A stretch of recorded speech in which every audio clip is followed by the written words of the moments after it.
बोलिए गोविंद गुरु महाराज की, बोलिए मामा बालेश्वर की, बोलिए गोटी अम्बा की। आज बेटा वो कर लेंगे। आदिवासी अधिकार दिवस के उपलक्ष्य में हम क्या करें? इस आदिवासी तीर्थ स्थल गोटियांबा के इस प्रांगण में आयोजित इस कार्यक्रम में विशेषकर सबसे पहले हमारे जो मंच पे विराजमान इस क्षेत्र के अंदर और पूरे देश के अंदर आदिवासी समुदाय, साथ ही पिछड़ा दलित, मानवता को लेके काम करने वाले हमारे गोविंद गुरु महाराज को नमन करना चाहूंगा। मामा बालेश्वर जी को नमन करना चाहूंगा। शिक्षा को लेके अपने प्राण न्यौछावर करने वाली वीर बाला कालीबाई कलासुआ को नमन करना चाहूंगा। हमारे पड़ोसी अभी वर्तमान जो राज्य मध्य प्रदेश है, उस इलाके में अकाल के दौरान जो बड़े सेठ हुआ करते थे, गरीबों को अनाज सस्ते दाम पे खरीद के पूरे कोठियां भर रखी थी, उनको लूट के अकाल के दौरान जो गरीब अपनी भूखमरी से मर रहा था, उनको बांटने का काम करने वाले टाटिया मामा को नमन करना चाहूंगा। साथ ही इस देश को एक शानदार संविधान दिया। एक दलित समुदाय से आते थे, लेकिन उनके पास शिक्षा ऐसी ताकत थी, तो अंग्रेजी शासन काल में संविधान निर्माण की समितियां बनी और इसमें मुख्य भूमिका निभाने वाले अंबेडकर जी को नमन, बिरसा मुंडा को नमन, और बांसवाड़ा के नाम से जो चर्चित है बादशाह भील चरपोटा, जिन्होंने बांसवाड़ा को बसाया, उनको नमन करना चाहूंगा। साथियों, आज का जो कार्यक्रम काफी चर्चित रहा। कुछ लोगों ने इस कार्यक्रम को काफी चर्चित बना दिया। किसी को लग रहा होगा, जिन्होंने चर्चित बनाया उनको लग रहा होगा हमने अच्छा किया, लेकिन आने वाले 20, 25, 50 साल बाद उनकी पीढ़ियां, उनके बच्चे पढ़ेंगे या सुनेंगे तो उनको बच्चों को शर्म आएगी कि हमारे बाप दादा ऐसे थे जो गलत रास्ते पे चल के इस कार्यक्रम को असफल करने की और समाज के रोड़ा हटाने का काम करने का काम किया था। उनके बच्चे कहेंगे, हम नहीं कहेंगे। आज हमारा कार्यक्रम का मुख्य टाइटल जो उद्देश्य था, विश्व आदिवासी अधिकार दिवस। 13 सितंबर 2007 को यूएनओ ने विश्व आदिवासी अधिकार दिवस घोषित किया, और वो विश्व आदिवासी अधिकार दिवस इसलिए घोषित किया, एक बात हमको समझनी पड़ेगी। इस भारत देश के अंदर विश्व आदिवासी दिवस है और राज्य सरकार ने इसका राजकीय अवकाश घोषित किया 2020 के अंदर। वो आप लोगों की बदौलत थी कि हम 2 विधायक चुन के गए और गहलोत जी की सरकार थी और हमने कहा इसको घोषित करो, और घोषित करना पड़ा। तो इस देश के अंदर विश्व आदिवासी दिवस मनाया जाता है और एक विश्व अधिकार दिवस मनाया जाता है आदिवासियों के लिए। तो इस देश के अंदर हर समाज रहता है, हर धर्म का व्यक्ति रहता है, और इस देश के अंदर हर समाज एक दूसरे समाज को मान सम्मान देता है। ये बात अलग है कि कुछ लोग जातिवादी जहर से प्रभावित होते हैं, जिनकी मानसिकता जातिवादी जहर से पोषित होती है। वो लोग जरूर एक इंसान को इंसान नहीं समझ के जातिवादी आधार पर नफरत करते, वो बात अलग है। लेकिन अधिकतर संख्या में इस देश में हर समाज एक दूसरे समाज को सम्मान पूर्वक देखता है। लेकिन कुछ अपवाद जो जातिवादी जहर से प्रभावित होकर उनकी मानसिकता प्रभावित होती है, पोषित होती है, और पोषित होने के बाद वो इंसान से नफरत करते हैं। तो इस देश में सिर्फ विश्व आदिवासी दिवस क्यों मनाया जा रहा है और आदिवासी अधिकार दिवस ही क्यों घोषित किया ये उन्होंने? ब्राह्मण दिवस भी करना चाहिए था, जैन दिवस भी करना चाहिए था, मुस्लिम दिवस भी करना चाहिए था, यूएनओ को विश्व हिंदू दिवस के नाम से भी घोषणा करना चाहिए था, किसी अन्य धर्म के नाम से भी घोषणा करना चाहिए था, लेकिन किया है क्या? आदिवासी विश्व आदिवासी दिवस संयुक्त राष्ट्र संघ ने और 2007 के अंदर विश्व आदिवासी अधिकार दिवस एक मानवाधिकार दिवस है, क्योंकि मानव धर्म सबसे बड़ा धर्म मान लो। लेकिन आदिवासियों का दिवस इसलिए घोषित किया कि इस देश के अंदर नहीं पूरे विश्व के अंदर जो स्थानीय जो ट्राइबल्स है उनके अधिकारों का शोषण किया गया आज तक।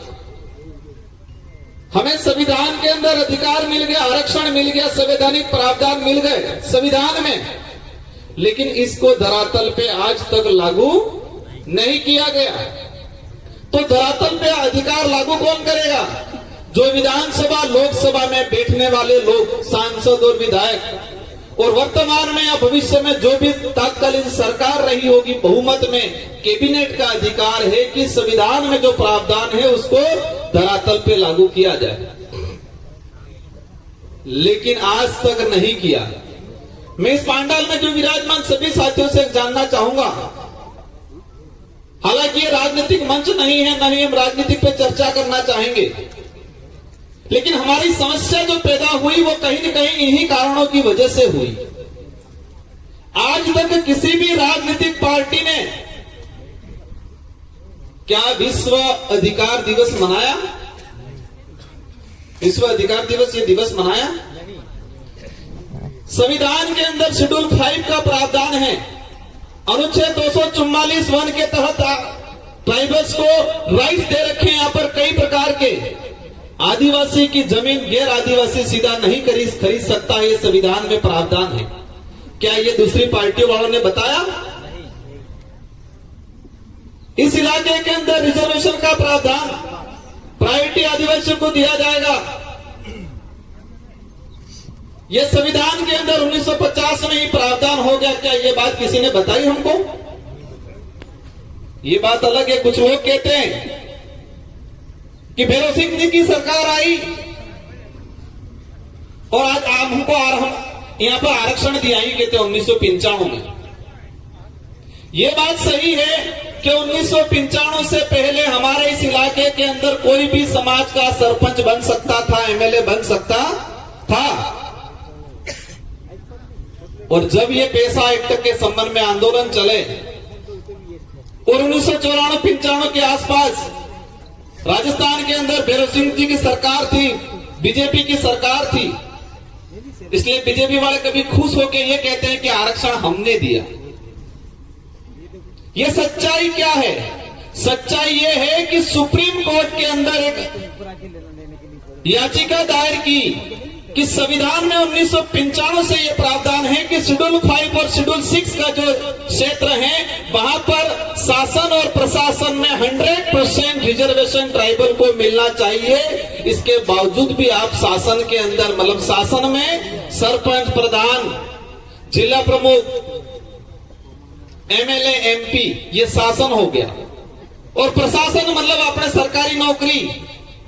तो संविधान में प्रावधान था और उसको लेके सामाजिक सेवी नॉर्थ ईस्ट का समाज सेवी था, उसने सुप्रीम कोर्ट में याचिका दायर की कि देश के अंदर संविधान के अनुरूप शेड्यूल 5 के प्रावधान लागू नहीं है। और सुप्रीम कोर्ट ने डंडा किया सभी सरकारों को। राजस्थान के अंदर उसमें भैरव सिंह जी की सरकार थी और कहा कि संविधान में प्रावधान है, आप लागू कहीं क्यों नहीं कर रहे हो? और उनको मजबूरन लागू करना पड़ा उस समय। इससे क्लियर ये होता है कि किसी पार्टी वाले ने आरक्षण नहीं दिया है। आरक्षण हमारे बाप दादाओं ने लड़ झगड़ के अंग्रेजों से, राजा रजवाड़ों से, मुगलों से संविधान के अंदर प्रावधान करवाया। 1875 का जो अधिनियम था उसमें यह शेड्यूल 5 का प्रावधान हुआ और 1950 के अंदर संविधान के अंदर एज इट इज इसको लिया गया। हमारा विषय ये था आज, हमारा विषय ये था कि हमारे लोगों को हमारे राइट्स